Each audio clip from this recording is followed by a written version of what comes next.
So today we are going to talk about something that I'm calling accessibility signaling versus accessibility execution. Our first slide here lets us know that we are going to be looking at how the same digital barrier can lead to two very different customer experience outcomes. So most conversations about digital accessibility center around things like code, design, and conformance. And it's true that these are all critical elements in creating digital accessibility. Yet the lived and felt experience of true access is inherently human. People do not experience code, design, or conformance. They experience inclusion or exclusion. To illustrate this point, I want to share two stories about my own personal experiences with digital accessibility barriers during online purchasing processes. And the interesting thing you'll see here about these two stories is that the barrier is identical, but what determines the outcome was the response that followed and ultimately resulted in two very different human experiences. Moving on to my next slide, we'll just set up the situation a little bit for you. And the scenario here is that we have a blind customer purchasing time-sensitive concert tickets online. So these stories come from my own attempts to purchase concert tickets online. They are composite experiences that reflect patterns I've encountered repeatedly during this process. So, just to set the stage, before the tickets went on sale, I did everything most customers do to prepare. I created my account, I logged in early, I saved my payment method, and set everything up so that I would be ready when the tickets went live. This is where both stories began. On to our next slide, we're going to talk about story A first, and I'm calling this accessibility signaling without execution.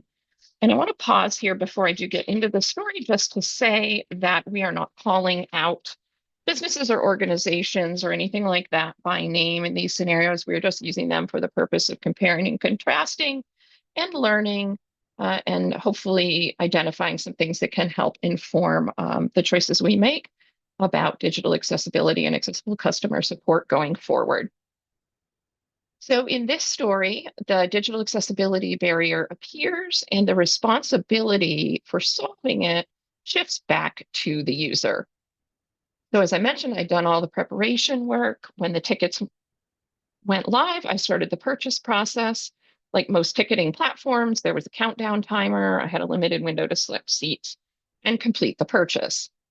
The seating map loaded, but was inaccessible with my screen reader. My screen reader was unable to interpret it.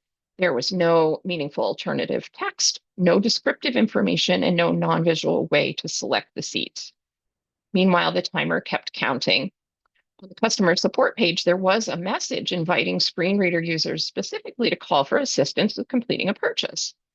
So this gave me hope and reassurance. I called the number and a live agent answered. I explained the situation, that I was blind and I wasn't able to access the seating map, and I required assistance in completing the purchase. At this point, the agent told me that the phone number was, in fact, only for payment processing issues and that they could not help me complete the purchase over the phone. And it was positioned as being a matter of my own personal security. I suggested at that point that I was going to require more assistance than what they were offering. And I was then told to get someone else to help me complete the purchase, which meant that the responsibility shifted firmly back onto me for finding a workaround. I then asked if they could provide me some information about the seating chart. And I was told at that point that they didn't have access to that information and that I would need to call the venue directly to find out about accessible seating and the overall seating layout. So in short, no alternative purchasing path was offered. The timer ran out, the tickets were gone. I left frustrated and frankly exhausted. Did not follow up or escalate on that particular day afterwards, which I would have been well within my rights to do.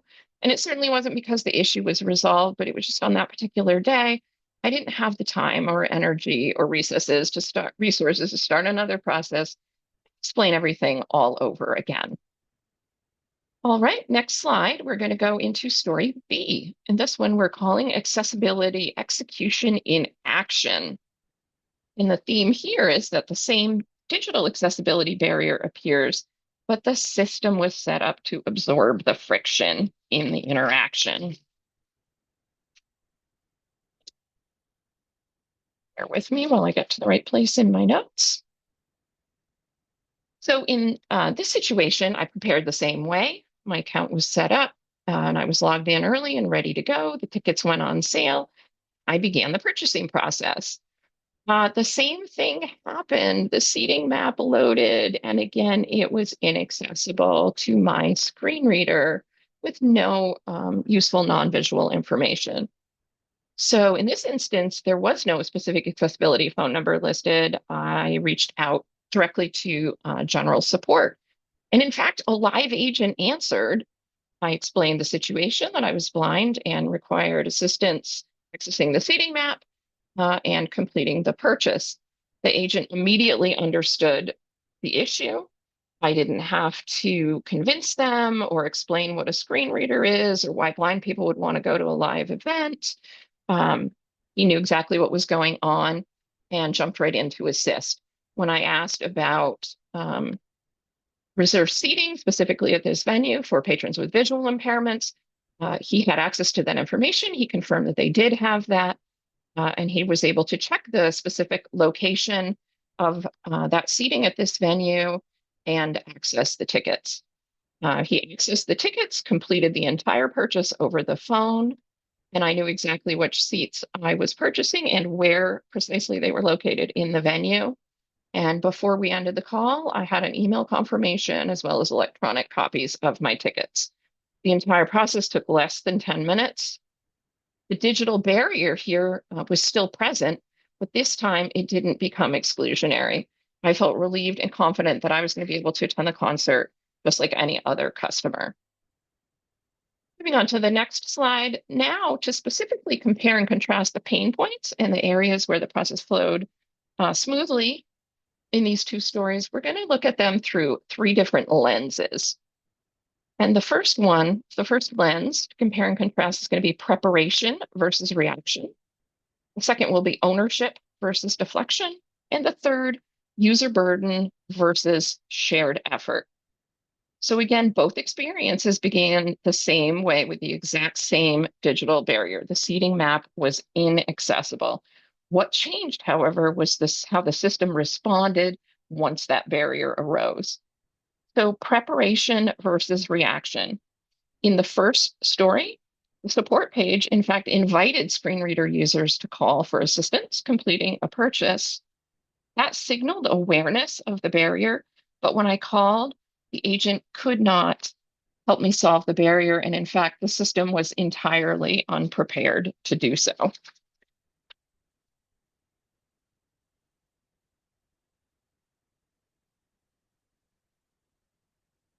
Excuse me again for the pause.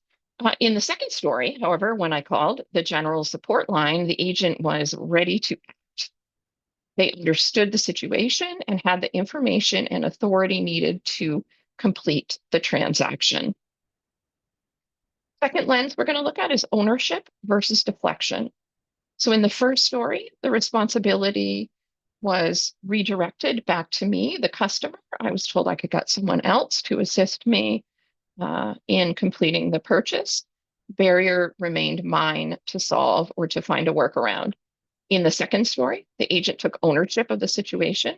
They stayed with the problem and they completed the purchase directly over the phone. Third lens we'll look at is user burden versus shared effort.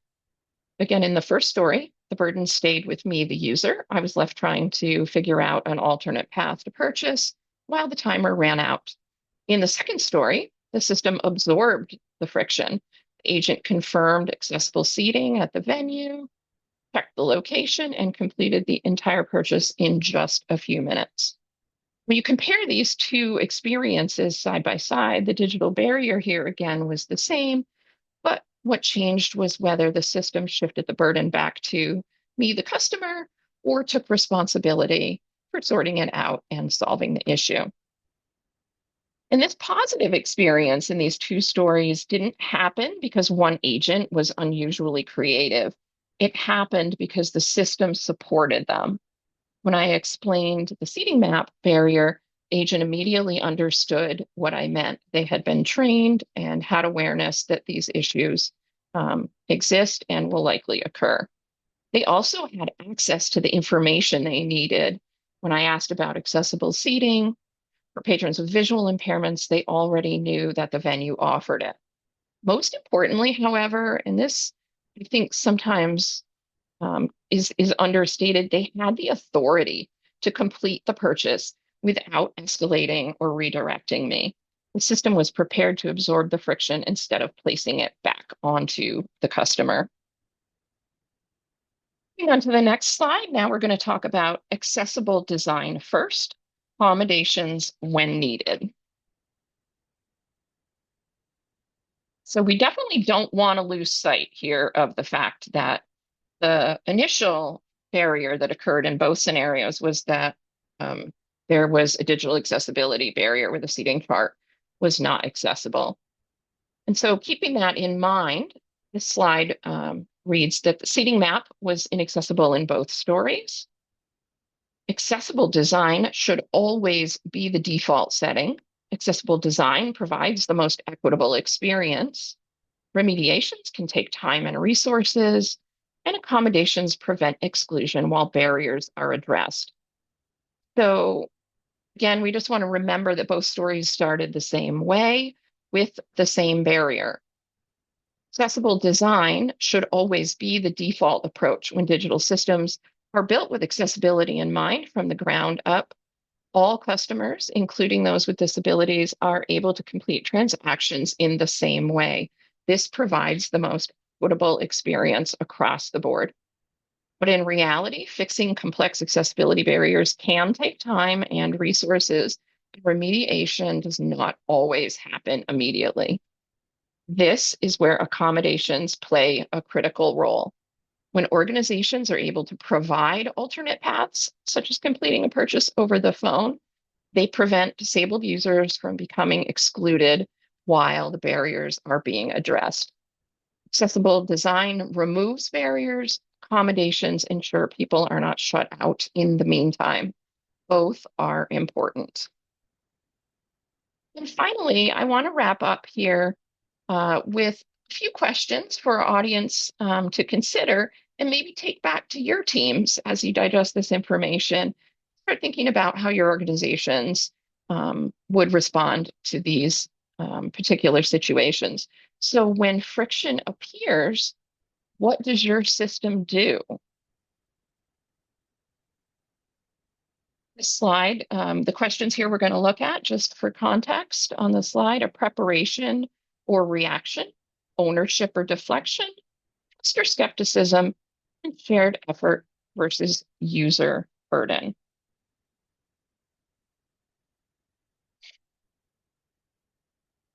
All right, so as we think about these questions, the first one might be, are your teams prepared before the customer calls or reacting in the moment? Have they been trained and gained awareness and are prepared to answer these types of questions? When a barrier appears, does the organization take ownership for solving it, or does the responsibility shift back onto the customer?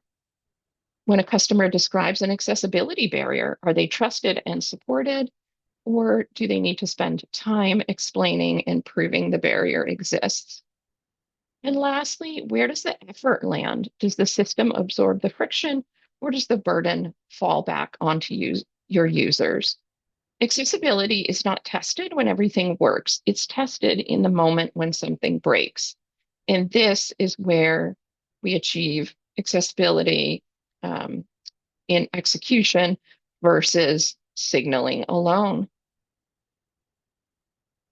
All right, that completes my presentation. Deanna, do you want to take over and talk a little bit about how accessible web can help folks meet these Yeah, of course. objectives? Of course.